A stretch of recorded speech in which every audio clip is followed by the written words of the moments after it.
Welcome back. This is episode 5 of Both Sides of the Barricade. I think we left off. I had just finished working with Sean Kingston. I got a chance to take a few months off. This would be 2010 now. In February, I get a call from my cousin. We're cool. He taught me who Led Zeppelin was. I don't know Led Zeppelin unless my cousin said, hey, you should listen to this band.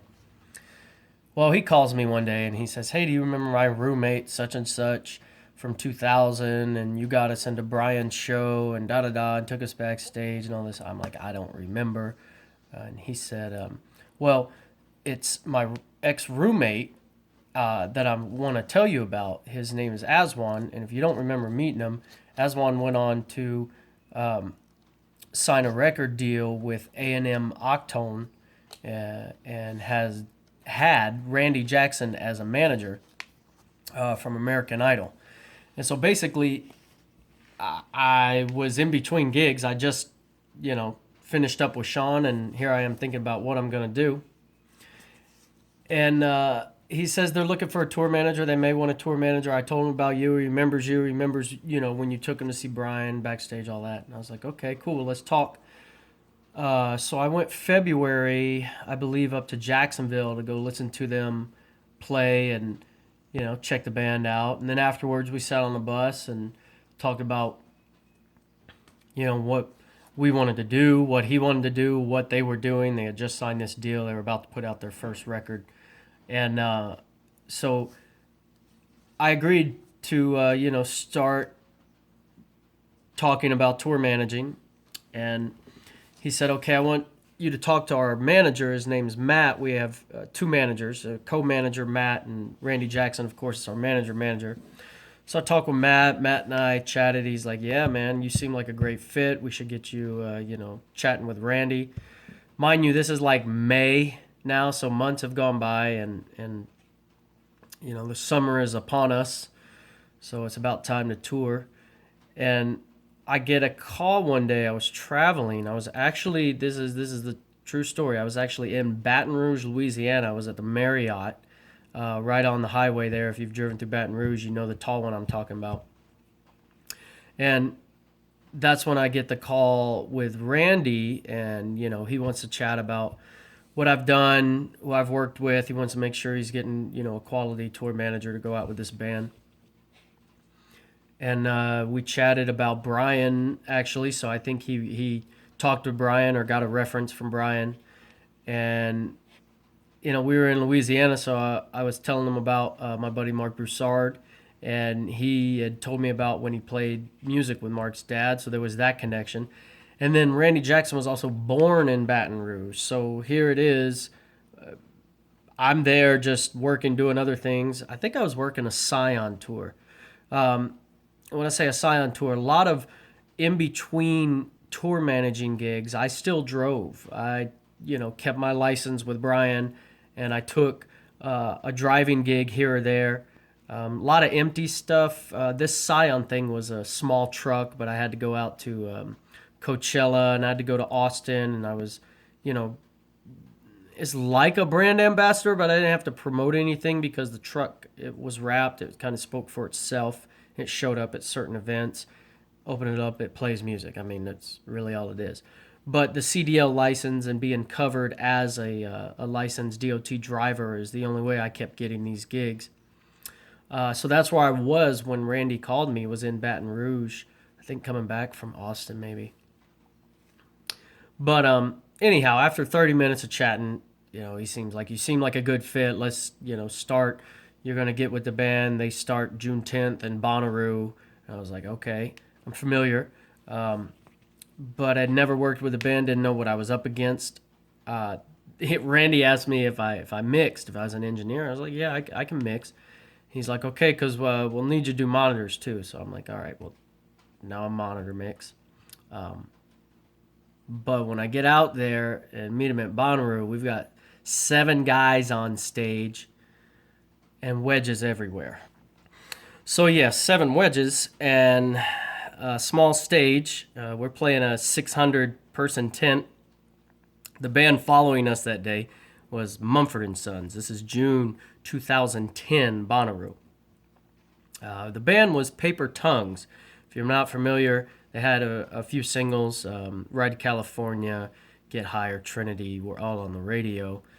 I wish they would have put out What If, but hey, that's how the label goes. And that show was my introductory show, working Bonnaroo with Paper Tongues. June 10th, boy, it was hot, y'all. Oof. And then we embarked on a tour. We went out with Neon Trees and Civil Twilight. This was a triple headlining bill, and they had rotated us, I think the first week or so, who was closing. And then we had a single, Paper Tongues had a single, Neon Trees had a single that was, we weren't climbing like Neon Trees, but we were both on the charts at the time. Neon Trees and Paper Tongues were the ones that kept alternating headlining acts, and then Neon Trees started to blow up at the end of that tour. I mean, Animal was huge. What a great song, man. Tyler, lead singer of Neon Trees. We were all buddy-buddied out there. I mean, I was, probably the most experienced person on the road, so it was just comfortable for me to just kind of run the show the way I knew to run it, and work with the other tour managers, the other bands, and just make it smooth for everybody.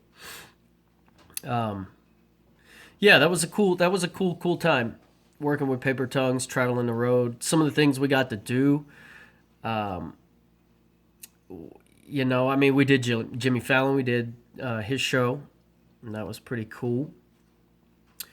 We did Milwaukee Summerfest, and the funny story there is that Justin Bieber and Sean Kingston were on the same day. I think they were playing that night or the next night. No, I think that night. And we're playing that afternoon. If you've been to Milwaukee Summerfest, we're on different stages. We're on the Briggs and Stratton stage. Bieber and Kingston are in the amphitheater, the shed. Well, the year and a half prior, when I was working with Sean, Justin Bieber opened for Sean on a show, Saginaw, Michigan, I believe. Flo Rida was there, and we had a room at this baseball field. So we had a baseball dressing room for the team as a, partition. They put black drape in. Flo Rida had his section, Sean had his section, and the opener didn't have a section. And so a promoter rep or someone with the radio station asked me if the opener could share Sean's space. And I said, sure. So this little 14-year-old kid comes in. He's on a skateboard. He's got a DJ and his mother. And I don't remember anyone else. It was just 3 of them. And his name was Justin Bieber. He was opening that day. And then a year and a half later, fast forward to Summerfest, Sean is now opening for Justin Bieber. Justin Bieber is playing sheds. This is his 4th or 5th show of his first arena tour in his life. So I reconnected, said hello. His mother and I took a nice little walk down the boardwalk there at Summerfest. You know what I'm talking about. And that was the second time. Fast forward to the third time, Justin Bieber is now renting out the studio bus that me and this bus company had been working on for years, talked about for years, and Justin Bieber ended up taking that. So now there's a trifecta with me in old Bieber's camp. But Paper Tongues, we were doing, all these triple headlining shows, co-headlining shows, and then when that ended, we did spot dates. There's a time where we were out with Neon Trees and Salt Lake or somewhere, Denver, I can't remember. All these cities, y'all know how it is. But we got to play some hoops, the downtime where we get, away from the stage and away from the airports or the road, and we're just at a hotel and there's a hoop out there, so why not? And they can hoop. We had fun. It's 3-on-3, I think, or maybe 2-on-2. Go Elaine, man, she can hoop. She can ball. So the the Randy Jackson thing was cool because there was a time I was out in LA, you know, during working with Paper Tongues, but we were off. I was doing something else. And Randy got me tickets to American Idol. So me and my buddy went to American Idol. This is a funny story. He tells it better than me because he's hilarious. But this is the truth. We're sitting on the edge in CBS Studios. It's like stadium-style seating. And I've got the far left right on the aisle seat. So it's probably a 20-seat row. And I'm sitting on the left. He's sitting on the right. And we're kind of house left or middle center left in house. And we're looking down at the stage. And during the commercial break, J-Lo, who's sitting next to Randy Jackson, would like turn around and look. I'm thinking, okay, what's up? And I told my buddy, I said, J-Lo's staring up here. You see her looking? He's like, yeah. Yeah, whatever. It's the funniest story. I still crack up telling it. Another commercial break happens, and these two gentlemen get up from directly behind us and walk down towards the stage area, right to the voting booth or desk, whatever it's called, to J-Lo. And I realize this, Mark Anthony is one of them. And then I can't remember his name, but he and Leah Remini owned Vivian's, and he was hanging out with Mark that day. I thought she was looking at me. You know, I didn't know Mark Anthony was sitting right behind me. You know, we kind of looked, I'm dark skinned, dark hair, but there's more to that story. It's really funny. My buddy, I'm going to let him finish telling it someday because it's almost braggadocious if I tell it. Oh, the Paper Tongues times were fun. It lasted for about a year and a half, maybe 2 years. You know, those spot dates come and go, and then the album cycle, they got to figure out what they're going to do. They didn't re-sign. So I'm back to it, you know, back to the drawing board, back to trying to figure out which artist I'm going to go work with next, what I'm going to do next, how long is that going to take, you know. But we were family. I mean, a bus and trailer full of gear, and a bus that was full. You're talking 7 band members, 2 techs. Shout out to Leo Solis running everything, helping me. Now, mind you, I told you about the wedges, right? 7 wedges on stage. I expressed to the label, I said, there's no way this band is going to like develop as a better band if they don't become a better band. And we had to quiet that stage. And I have to say that labels are known for marketing more than tour support, but the $30,000-$40,000 bill that it was going to cost to get in-ear monitors and have everyone molded, and you know how it goes, mics, everything, a mic package, is really, the label was fine with paying for that. They saw the need in it.